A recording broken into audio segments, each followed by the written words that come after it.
Welcome to Your World Within Daily.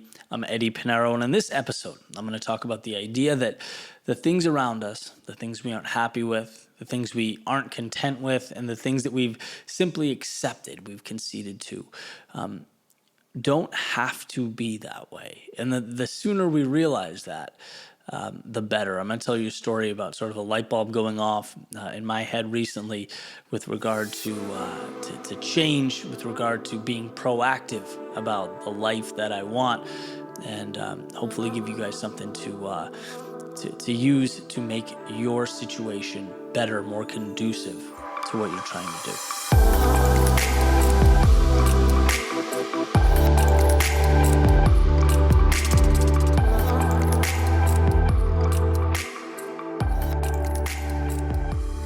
So the other day, I had my laptop. I was doing some work over at my friend Zach's house, and sitting on the counter, or the laptop's on the counter. I'm sitting next to the counter, and I start hearing this sledgehammer hit a wall. And I'm thinking, what in God's name is going on?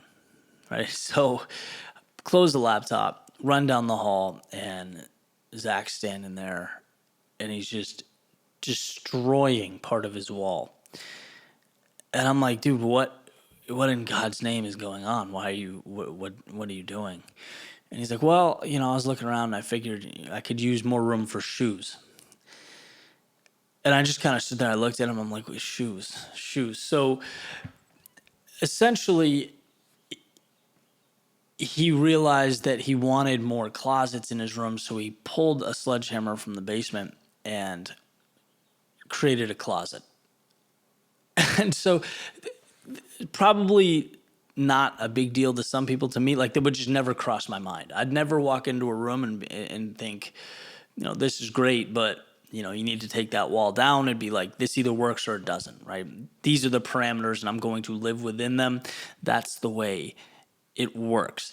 So I left the room and I opened my laptop up and I sit back down and I'm like, this is, there's more here than meets the eye, right? It's funny how from the mundane comes some of the most important things that we learn. And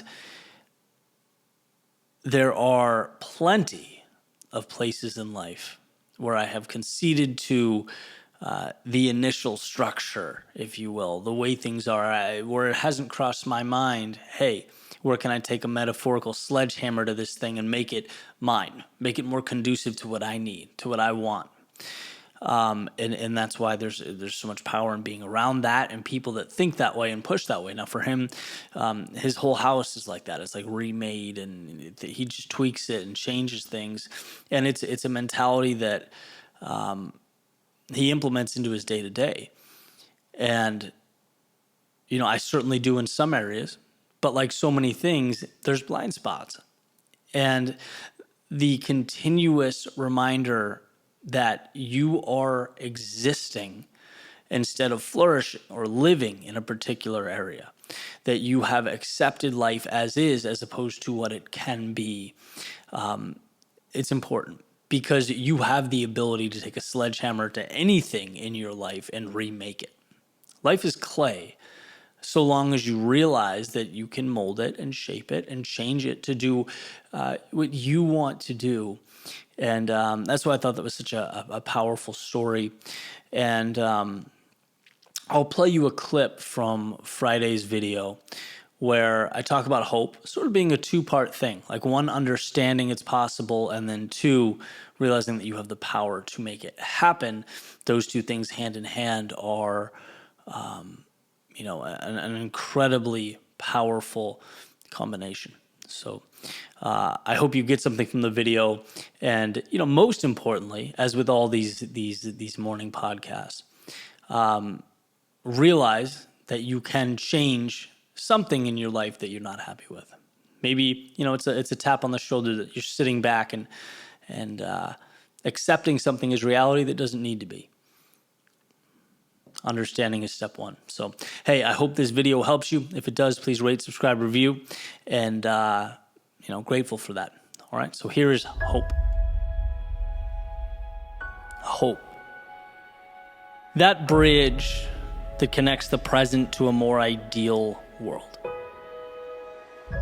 The idea that no obstacle is too big to overcome, no situation too dire to emerge victorious, and that you are never confined to how things are. FDR has said, "We have always held to hope, the belief, the conviction that there is a better life, a better world beyond the horizon." Why does this matter? Well, to put it simply, before one can leave the situation they are in, they have to believe there is another path worth taking. It's not always seeing, but trusting. It's a tale of two components. One, the belief that something better is out there.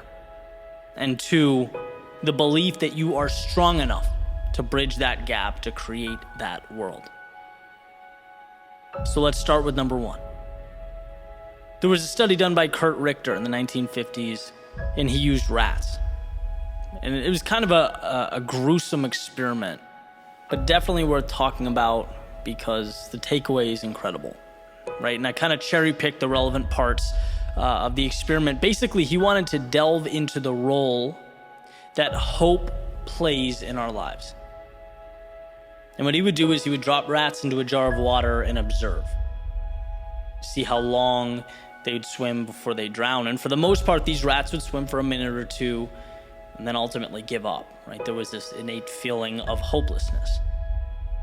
But then he made a change, and when they were close to drowning, he'd reach in, he'd pick them up, he'd hold them for a little while. And then he'd place them back in the water, and the results between the two groups were night and day. The rats saw in the second group that it wasn't over. Right? And when they were placed back in the water, they had a reason to continue swimming, and they did. Some of them did for hours. The only difference being that they had hope. They saw there was more. And I don't think that's too different from us. The situation may be different, but the rules generally apply, right? So much of conceding or giving up in life, accepting an existence that falls short of our ideals, it's when we don't believe in something more. We stop swimming. We don't give ourselves a chance, right? So instead of creating bridges to walk on, we make walls that lock us in. Hope is knowing all pain, all discomfort is temporary. And the second component is belief in yourself. Belief in yourself to traverse that space between current and the ideal. It's self-empowerment. You can be the difference maker in your life and others. And it's funny, the other day after reading about the Richter experiment, I was sitting at a friend's house with my laptop, kind of trying to figure out what to make of it, right? Because